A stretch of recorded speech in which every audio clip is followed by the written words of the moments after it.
तो अपनी कई वीडियोस में हमने मीशो के प्रॉफिट एंड लॉस की बात करी है। तो आज की वीडियो बहुत इंपॉर्टेंट है जिसमें हम बात करेंगे कि एक एक्सचेंज ऑर्डर अगर आपको आता है, आपने प्रोडक्ट भेजा, वो रिटर्न हुआ, उसमें एक्सचेंज आया, रिटर्न नहीं एक्सचेंज आया, राइट। तो उसके बाद उसमें कितना प्रॉफिट्स आपको मिलता है, क्या क्या चार्जेस जो है मीशो उस पर डिडक्ट करता है, उस पर हम बात करने वाले हैं। तो यहाँ पर मैंने देखिए अ, पूरी ऑर्डर बुक जो है वो डाउनलोड करी थी। उसमें से मैंने सिर्फ दो यहाँ पर एक्सचेंज ऑर्डर जो आए थे उनको यहाँ पर फैच आउट करके निकाल रखा है ताकि आपको समझने के लिए आसान रहे। तो इन दोनों ऑर्डर्स पर ही मैं ये बताने वाला हूँ। इन दोनों की सब ऑर्डर आईडी यहाँ पर है, उसके बाद ऑर्डर डेट यहाँ पर दे रखी है जो कि रिसेंट ऑर्डर्स हैं।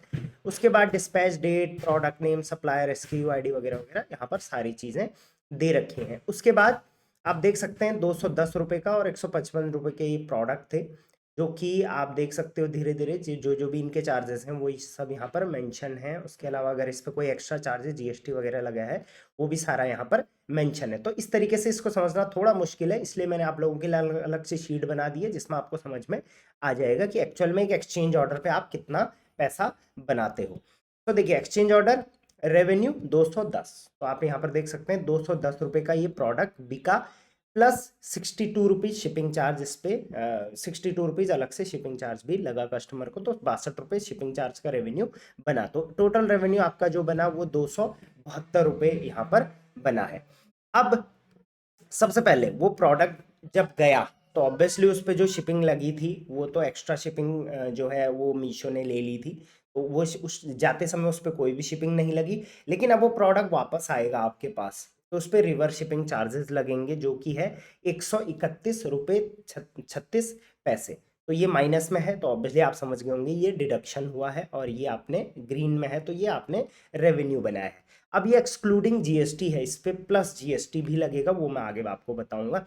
अब जब आपका प्रोडक्ट रिटर्न आता है, सॉरी एक्सचेंज होता है, तो इस पे एक और एक्स्ट्रा चार्ज लगता है, वो लगता है shipping charge, forward shipping charge. और ये होता है, ये इस पे इसका कुछ कैलकुलेशन है, वो कैलकुलेशन में हम इतना डीप नहीं जाएंगे। जस्ट आप ये लगा लो कि लगभग इतने रुपए आपका ये लगने वाला है, जितना आपने शिपिंग रेवेन्यू लगाया है उसके आसपास ही। क्यों? क्योंकि सेकेंड टाइम ये कस्टमर के पास जाएगा तो टाइम के लिए तो ऑब्वियसली दोबारा शिपिंग लगेगी, ठीक। तो इतने रुपए ये लग चुके हैं, ये भी एक्सक्लूडिंग जीएसटी है। अब इन दोनों पे, ये दोनों एक्सक्लूडिंग जीएसटी था तो इन दोनों पे अब जीएसटी भी लगेगा। कितना? 18% मार्केट प्लेस इस पे जीएसटी भी लेगा। तो जो जीएसटी लगा शिपिंग चार्ज पे वो लगा 10 रुपये 63 पैसे, और जो रिवर्स शिपिंग पे लगा वो लगा 23 रुपये 64 पैसे। ये आप इनमें से कैलकुलेट कर सकते हो। अब आ जाते हैं टीसीएस एंड टीडीएस। तो ऑब्वियसली हर ऑर्डर पे TDS and TDS and TCS काटता है मार्केट प्लेस, जो कि लगभग 1% के आसपास होता है। ये ऑब्वियसली आप at the end of the year आप आईटीआर फाइल में कर सकते हो। तो ये इतना 1 रुपये 3 पैसे और 2 रुपये 59 पैसे ये आपका लगा हुआ है। अब इसके अलावा अगर उस प्रोडक्ट में कोई सर्विसेज या रिकवरीज लगनी है तो वो लगेगी। जैसे स्मार्ट कॉइन इनेबल था इस प्रोडक्ट पे तो 8.4 रुपीज़ जो है वो रिकवरी यहाँ पर लग चुकी है। अब आप देखोगे अपने कई प्रोडक्ट में, आप देखना जब आप ऑर्डर पेमेंट रिपोर्ट डाउनलोड करोगे तो यहाँ पर आप देखोगे रिकवरी का कॉलम है, यहाँ पर कुछ रुपए हर ऑर्डर पे आपके रिकवर हो रहे होंगे।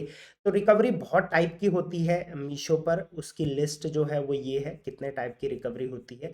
इस लिस्ट को मैं जो है वो डिस्क्रिप्शन में डाल दूंगा। प्लस इस वीडियो के एंड में मैंने इस पे वीडियो भी बनाई है, 32 टाइप्स की रिकवरीज होती हैं। वो वीडियो मैं इस वीडियो के एंड में दे दूंगा, तो वो भी चेकआउट कर लेना, ठीक है। रिकवरी हो गई। अब अगर फाइनल रेवेन्यू आप यहाँ पर देखोगे तो 272 तो टोटल रेवेन्यू हुआ था, उसमें से ये माइनस कर दो, ये भी माइनस कर दो, ये भी माइनस कर दो, ये भी माइनस कर दो, ये भी कर दो, ये भी कर दो, ये भी कर दो। तो टोटल आपके अकाउंट में आए, इसमें से सेटलमेंट मिला आपको 35 रुपये का, right. Plus obviously GST input भी मिलेगा आपको, क्योंकि ये जो दोनों जीएसटी कटे हुए हैं ये जीएसटी आपको एज अ इनपुट मिलेगा आपके जीएसटी फाइलिंग के टाइम पे। तो 34 रुपये 27 पैसे आपको यहाँ पर जीएसटी इनपुट भी मिला है, जो आपको जीएसटी फाइलिंग करते टाइम काम आएगा। लेकिन अगर हम जीएसटी इनपुट को हटा दें तो यहाँ पर आप देखोगे कि आपका जो सेटलमेंट आया है अकाउंट में वो आए हैं 35 रुपये। अब आप सोचो इसी 35 रुपये में से आपने इस प्रोडक्ट की, जो प्रोडक्ट आपने 210 रुपये का लिस्ट किया था, तो अंदाजन 210 का अगर प्रोडक्ट है तो आपको वो 50, 60, 70, 80 या 100 रुपये का पड़ा होगा।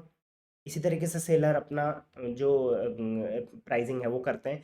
तो अगर आपको ये प्रोडक्ट मान के चलिए 100 रुपये का पड़ा है, तो 100 तो उसकी कॉस्ट प्राइस ही हो गई, राइट? और आपके अकाउंट में आया 35 रुपये, तो प्रोडक्ट बेच के आप प्रॉफिट में नहीं आए, बल्कि लगभग आपको 65 रुपये का यहाँ पर लॉस झेलना पड़ा है। प्लस इसमें पैकेजिंग भी 2 बार लगेगी, तो वो भी आप लगा सकते हो इसमें। तो लगभग इस 210 रुपये के प्रोडक्ट में कस्टमर जो सेलर है उसको लगभग 100 रुपये का यहाँ पर मुझे लगता है नुकसान होगा, अगर 35 रुपये सेटलमेंट मिल रहा है तो।